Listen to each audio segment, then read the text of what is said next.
7 वाजल्यापासून संध्याकाळी 6 वाजेपर्यंत होणार आहे. प्रत्येकाने आपापल्या परीनं आपली आपली भूमिका माळेगाव सहकारी साखर कारखान्याच्या 37 गावातल्या असणाऱ्या सभासदांच्या समोर मांडलेली आहे. त्यांनी सगळं ऐकून घेतलेलं आहे. आता त्याच्याबद्दलचा निर्णय सुज्ञ सभासद मतदार बंधू भगिनी घेतील.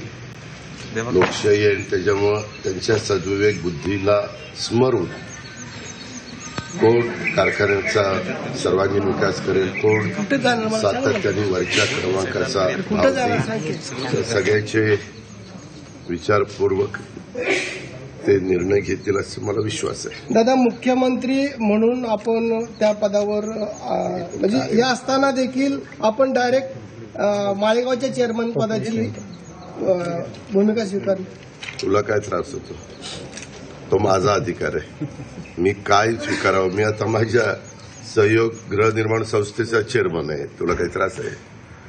लोकशाहीमध्ये तिथले सभासद ठरवतात कोणाला करायचं, काय करायचं. आम्ही जनतेचे प्रतिनिधी आहे. आम्हाला कामाची आवड आहे. संस्था उत्तम चालवण्याची आम्हाला आवड आहे. आणि तो माझ्या बारामती तालुक्यातला एक महत्वाचा कारखाना आहे. त्याचं पूर्ण कार्यक्षेत्र बारामती तालुक्यातलीच 37 गावं आहेत.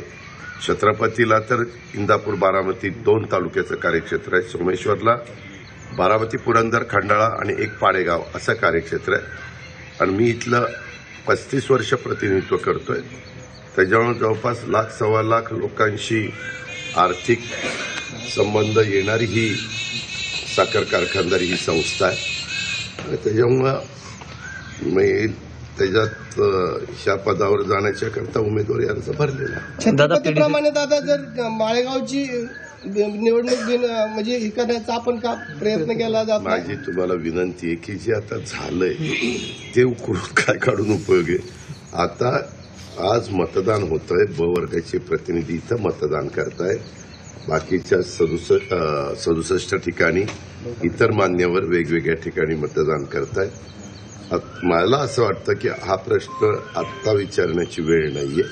एकदा मतदान होऊ द्या, त्याच्यानंतर आपण याबद्दलची विस्तृतपणे चर्चा करू. वाटल्यास तुम्ही माझी मुलाखत ठेवा, त्या मुलाखतीला उत्तर. दादा, 24ला गुलाल कुणाचा पडला ते तुम्ही ठरवायचं ना.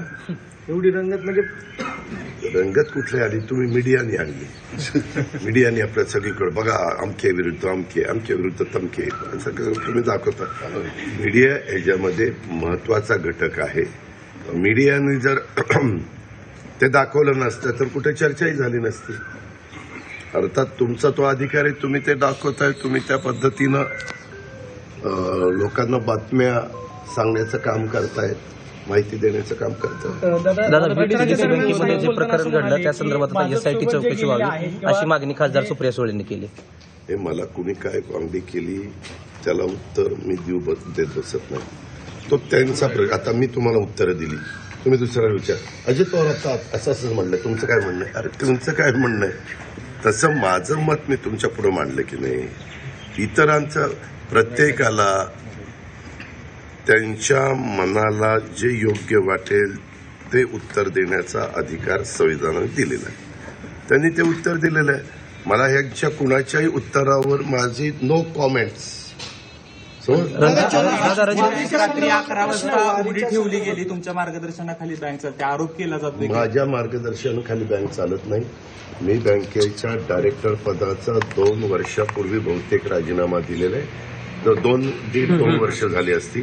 त्याच्यावर तसं बघितलं तर मी एका त्या बँकेच्या विकास सोसायटीचा एक सभासद आहे, ज्याच्यावर आम्हाला पीक कर्ज मिळतं, दीर्घ मुदतीचं कर्ज मिळतं. अशा पद्धतीने माझा काही संबंध नाही. तरी देखील कुणाला काही वाटत असेल तर चौकशी करणं हे प्रत्येकाचं काम आहे. चौकशी करावी. जे कोणी दोषी असतील त्यांच्यावर कारवाई करावी. मला जसं तुम्ही बँकेच्या संदर्भातला प्रश्न विचारताय तसं समोरच्या पॅनलचं सगळंच राजकारण पतसंस्थेत काय शरद संकुलमध्ये चालतं. त्यांनाही कायद्याने ती पतसंस्था आहे. सहकारी निर्माण तिथं पतसंस्था आहे, विकास सोसायटी आहे, दूध सोसायटी आहे. 3 संस्था असताना तिथं तर कुणाला बसताही येत नाही. मी पण म्हणजे माझ्या कार्यकर्त्यांनी तक्रार केली असती तर तिथंही त्यांनी सील ठोकलं असतं. कारण तुम्हालाही माहिती आहे की ज्या दिवशी उमेदवारी आचारसंहिता सुरू झाली तेव्हापासून ते सगळेजण तिथंच त्यांचा अड्डा आहे, तिथंच त्यांचं ऑफिस असल्यासारखं आहे. पण मला कुणी सांगितलं हे करा, मला ते तसलं पडायचंच नाही, ज्याचं त्याला लखलाभ. तुम्ही अगदी पीडीसीचे